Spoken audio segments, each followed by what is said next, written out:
विद्यार्थियों,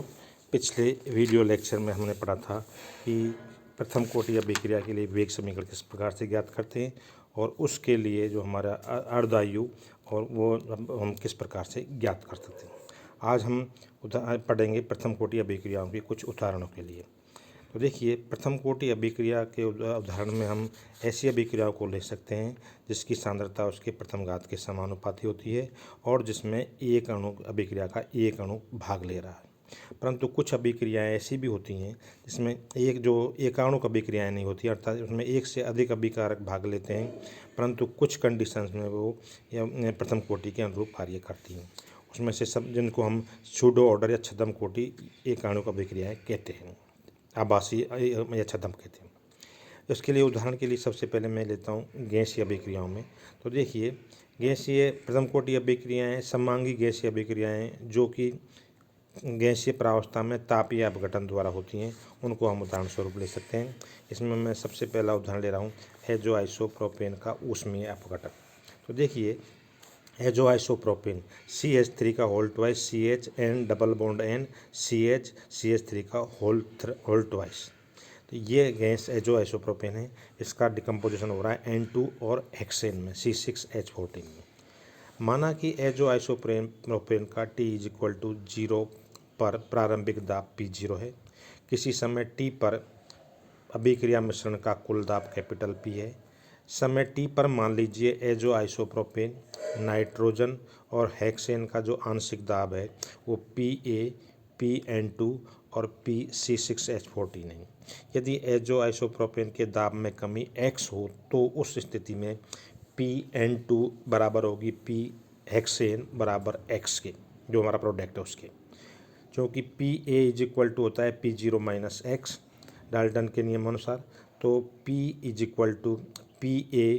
plus PN2 plus P hexane, और यहाँ पे हम PA का मान रखें तो P हमारा हो जाएगा P0 minus X plus X plus X, और यहाँ पे X की वैल्यू निकालें तो X आ जाएगी हमारी P माइनस P0, और X का मान को इस समीकरण में रख दें तो उससे P के माना जाएगा PA P0 माइनस P0 अर्थात 2P0 माइनस X। चूँकि हेजो आइसोप्रोपेन की प्रारंभिक सांद्रता स्मॉल a उसके प्रारंभिक दाब P0 के समानुपाती है तथा किसी समय T पर जो सांद्रता A माइनस X है वो PA के समानुपाती है, अतः इस समीकरण को हम इस प्रकार भी लिख सकते हैं कि K1 2.303 divided by T log of A upon A minus X की जगह हम लिख सकते हैं K1 2.303 divided by T log of P0 upon PA, और यहाँ पे PA की वैल्यू रखें तो हमारी इक्वेशन आ जाएगी K1 2.303 divided by T log of P0 upon 2P0 minus P। इसी प्रकार से हम एक अन्य अभिक्रिया का लिए उसको लिख सकते हैं जो विलयन के लिए, जिससे मैं कह दूँ कि इक्सु शर्करा का प्रतिपन, जो कि वेलमी ने इसके सबसे पहले खोज की थी इसकी। तो देखिए, इक्सु शर्करा का जो हमारा C12H22O11 है प्लस वाटर से अभिक्रिया कराएँ, और ये भी खनिज अम्ल की उपस्थिति में, तो ये हमारा ग्लूकोज और फ्रक्टोज में C6H12O6 प्लस C6H12O6 में कन्वर्ट हो जाता है। इस अभिक्रिया का वेग केवल इक्सु शर्करा की सांद्रता पर निर्भर करता है, न कि जल की सांद्रता पर, क्योंकि तनु विलयनों में जल की सांद्रता में जो हमारा चेंज होता है, परिवर्तन होता है, वो नगण्य हम मान लेते हैं। इस अभिक्रिया की प्रगति का अध्ययन हम ध्रुवणमापी की सहायता से समतल ध्रुवित प्रकाश के ध्रुवण तल के घूर्णन कोण में परिवर्तन को माप कर क्या कर सकते हैं, क्योंकि घूर्णन में होने वाला परिवर्तन अपघटित शर्करा के समानुपाती होता है। मान लीजिए कि ध्रुवणमापी का T=0 पर प्रारंभिक पाठ्यांक स्मॉल r0 है, किसी समय T पर स्मॉल rt है तथा अंतिम पाठ्यांक यानी अभिक्रिया पूर्ण होने पर इसका मान r इन्फिनिटी है। अतः इक्सु शर्करा की प्रारंभिक सांद्रता T=0 पर जो हमारी A है वो समानुपाती होगी r0 माइनस r इन्फिनिटी की, तथा किसी समय T पर जो सांद्रता है हमारी वो समानुपाती होगी r0 माइनस rt की, अर्थात इक्सु शर्करा में जो अपरिवर्तित सांद्रता वो क्या A माइनस X वो समानुपाती होगी R0 minus are N infinity, बस कोष्टक बंद, माइनस कोष्टक शुरू, R0 माइनस आर टी,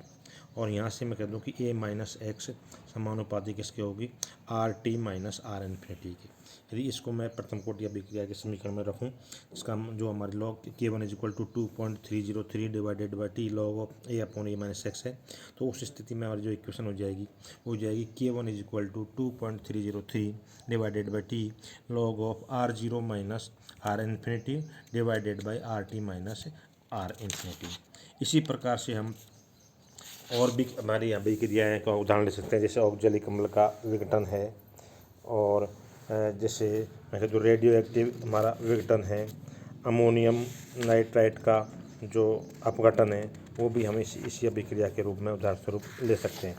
और N2O5 का डिकम्पोजिशन है उसको भी हम इसी प्रकार से ले सकते हैं। तो इस प्रकार से हम विभिन्न उदाहरणों की सहायता से प्रथम कोटि अभिक्रिया के को हम समझा सकते हैं, और हम ये बता सकते हैं कि जिन अभिक्रियाओं में एक अणु का अभिक्रिया नहीं होती वो भी हमारी प्रथम कोटि की अभिक्रियाएं हो सकती हैं।